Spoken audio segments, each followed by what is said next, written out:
Assalamualaikum warahmatullahi wabarakatuh. Perkenalkan, nama saya Ahmad Usman, NIM 2022 10311031111161. Di sini saya akan menjelaskan tentang pemberian tugas yang diberikan oleh Pak Yaris di kelas viktimologi. Yang pertama, ada tujuan pemidanaan menurut pasal 51 KUHP.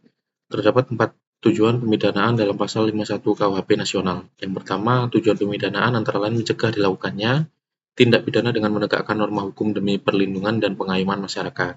Yang kedua, memasyarakatkan terpidana dengan mengadakan pembinaan dan pembimbingan agar menjadi orang yang baik dan berguna. Ketiga, tujuan pemidanaan yaitu menyelesaikan konflik yang ditimbulkan akibat tindak pidana, memulihkan keseimbangan, serta mendatangkan rasa aman dan damai dalam masyarakat. Yang keempat, menumbuhkan rasa penyesalan dan membebaskan rasa bersalah pada terpidana.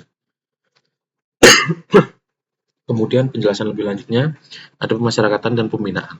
Tujuan pemidanaan yang menekankan pada usaha memasyarakatkan terpidana melalui pembinaan dan pembimbingan merupakan manifestasi dari paradigma baru pemidanaan yang menggeser orientasi dari sekedar pembalasan menuju rehabilitasi dan reintegrasi sosial.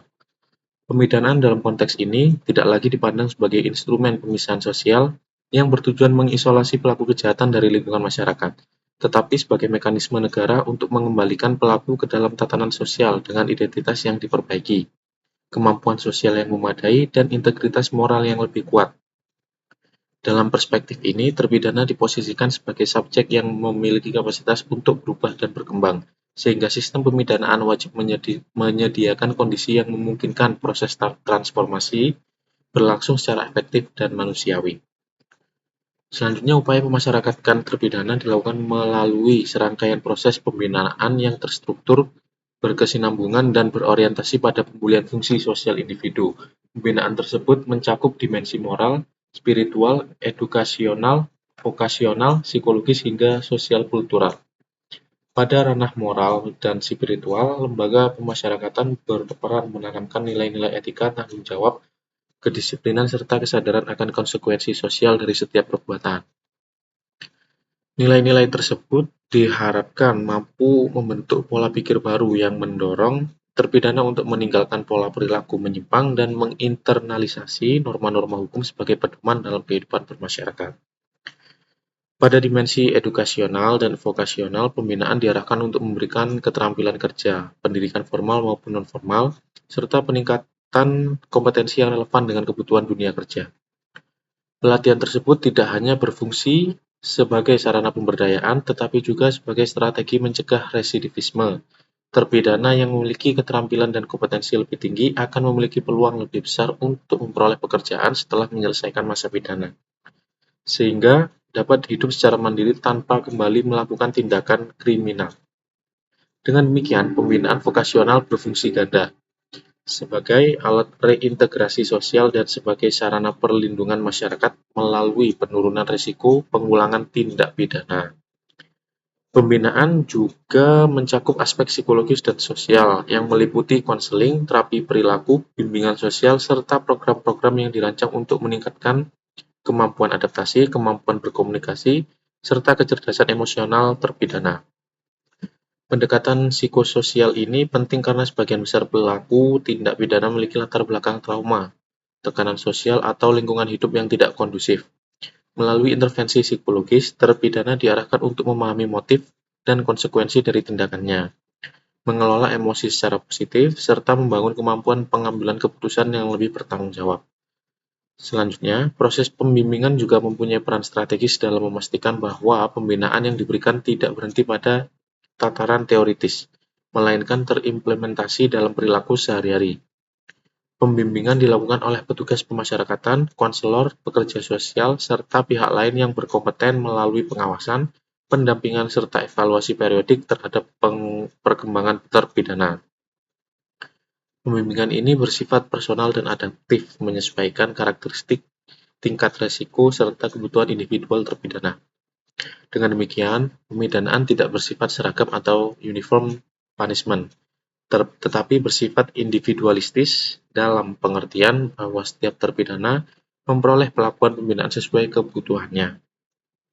Pada akhirnya, tujuan memasyarakatkan memasyarakatkan terpidana melalui pembinaan dan pembimbingan merupakan wujud realisasi dari prinsip pemidanaan humanis. Prinsip ini berangkat dari keyakinan bahwa setiap individu, sekalipun telah melakukan pelanggaran hukum, tetap memiliki martabat dan hak untuk memperoleh kesempatan memperbaiki diri. Pemidanaan tidak boleh hanya berfungsi menghukum, tapi juga memberikan harapan arah dan peluang bagi terpidana untuk menjadi bagian dari masyarakat yang produktif dan tanggung jawab. Dengan demikian, keberhasilan pemidanaan tidak semata-mata diukur dari terlaksananya hukuman, tetapi juga dari kemampuan negara mengembalikan seseorang dari posisi sebagai pelaku kejahatan menuju posisi sebagai anggota masyarakat yang berdaya dan berintegritas. Selanjutnya, menyelesaikan konflik yang ditimbulkan akibat tindak pidana. Salah satu tujuan fundamental pemidanaan dalam pasal 51 KUHP nasional adalah menyelesaikan konflik yang ditimbulkan oleh tindak pidana. Wajib ditekankan, tujuan ini berpijak pada pemahaman bahwa tindak pidana pada hakikatnya bukan semata-mata pelanggaran terhadap norma hukum yang dikeluarkan oleh negara, tetapi merupakan gangguan terhadap ketertiban sosial yang memunculkan konflik antara pelaku, korban, dan masyarakat. Dalam kerangka pemikiran ini, kejahatan dipandang sebagai peristiwa sosial yang melahirkan ketidakseimbangan, ketegangan, dan keretakan hubungan sosial, sehingga pemidanaan harus diberi orientasi yang mampu mengatasi dampak-dampak tersebut secara komprehensif, tidak hanya melalui penjatuhan hukuman, tetapi juga melalui upaya pemulihan atas konflik yang terjadi.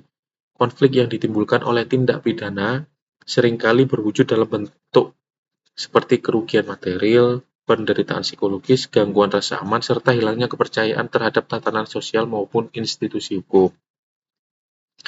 Dalam masyarakat yang menghargai nilai-nilai harmoni dan solidaritas sosial, konflik-konflik tersebut dapat menimbulkan luka sosial yang berkepanjangan apabila tidak ditangani secara tepat. Oleh karena itu, pemidanaan diarahkan untuk melakukan serangkaian langkah yang tidak hanya menegaskan kesalahan pelaku, tetapi juga mengatasi dampak yang ditimbulkan kepada korban dan masyarakat luas. Dengan kata lain, penyelesaian konflik melalui pemidanaan merupakan proses yang mencakup upaya untuk merestorasi keseimbangan sosial yang terganggu akibat tindak pidana. Untuk mencapai tujuan tersebut, pemidanaan perlu berfungsi sebagai alat yang memediasi hubungan antar pelaku, korban, dan masyarakat. Pemidanaan bukan hanya sebuah reaksi represif yang menempatkan pelaku pada posisi yang berhadapan dengan negara, melainkan mekanisme yang memungkinkan terjadinya dialog, pemulihan, dan penyelesaian yang lebih konstruktif. Dalam paradigma ini, negara berperan sebagai fasilitator yang menjamin bahwa proses penyelesaian konflik dapat dilaksanakan secara adil, seimbang, dan menjunjung martabat semua pihak yang terdampak. Orientasi ini selaras dengan berkembangnya konsep keadilan restoratif atau restoratif justice yang menekankan pemulihan hubungan sosial dan pemenuhan kebutuhan korban sebagai bagian integral dari proses pemidanaan. Penyelesaian konflik melalui pemidanaan juga mencakup pengembalian hak-hak korban yang baik bersifat material maupun immaterial. Melalui mekanisme ganti rugi, restitusi, ataupun kompensasi, negara berupaya memastikan bahwa kerugian yang dialami korban dapat dipulihkan secara proporsional.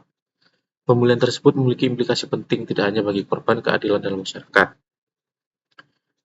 tetapi juga bagi proses pemulihan rasa keadilan dalam masyarakat.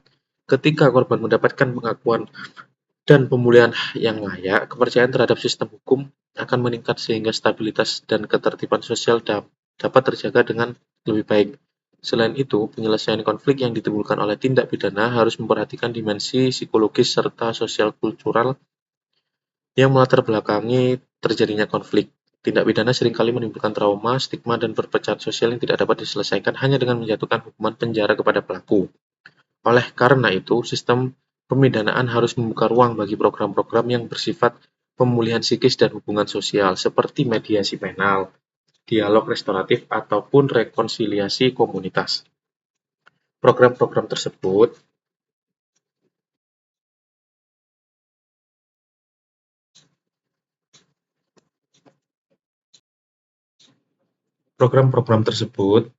bertujuan untuk menciptakan pemahaman dan sikap saling menerima antar pelaku dan korban, sekaligus memulihkan rasa aman dan kohesi sosial dalam masyarakat. Pada tingkat yang lebih luas, penyelesaian konflik melalui pemidanaan memiliki peran strategis dalam menjaga stabilitas masyarakat dan menghilangkan potensi konflik lanjutan.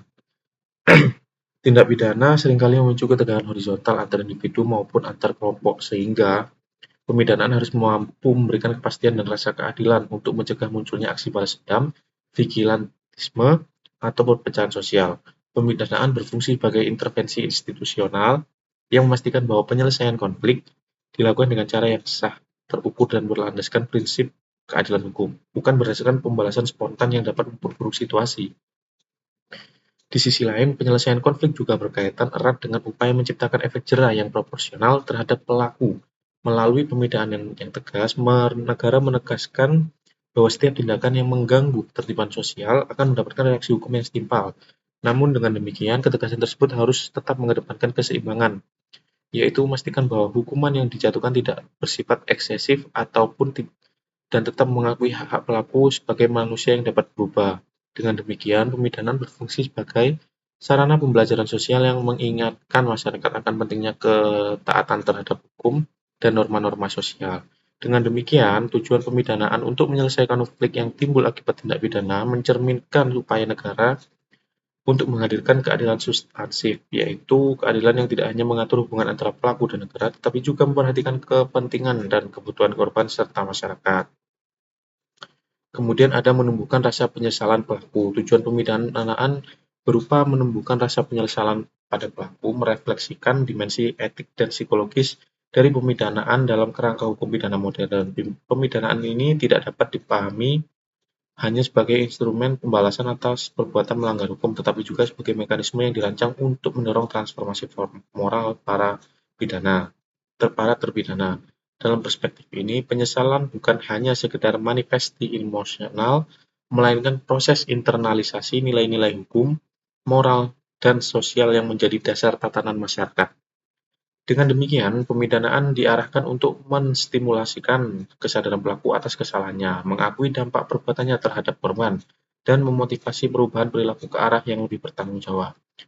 Penyesalan dalam konteks pemidanaan memiliki signifikansi penting karena menjadi titik awal dari proses rehabilitasi dan reintegrasi sosial.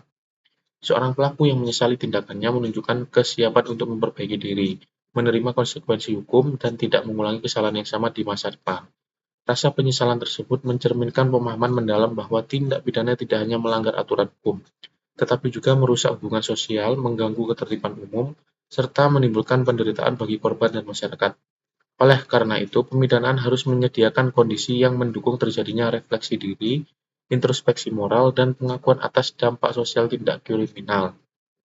Untuk mencapai tujuan tersebut, pemidanaan tidak cukup dilakukan melalui pendekatan hukuman fisik atau pembatasan kebebasan semata. Sistem pemasyarakatan harus menyediakan lingkungan yang kondusif bagi proses internalisasi nilai melalui pendidikan moral, konseling psikologis, program religiusitas, dan pembinaan sosial. Terpidana diarahkan untuk menyadari penyebab perilaku menyimpangnya serta memahami konsekuensi yang ditimbulkannya terhadap pihak lain. Intervensi psikososial ini memegang peranan penting dalam menumbuhkan empati terhadap pelaku terhadap korban, memahami rasa sakit atas kerugian yang dialami korban, dan membangun kesadaran penuh mengenai pentingnya ketaatan terhadap norma sosial dan hukum. Sekian penjelasan dari saya, kurang lebihnya mohon maaf. Billahi taufiq wal hidayah. Wassalamualaikum warahmatullahi wabarakatuh.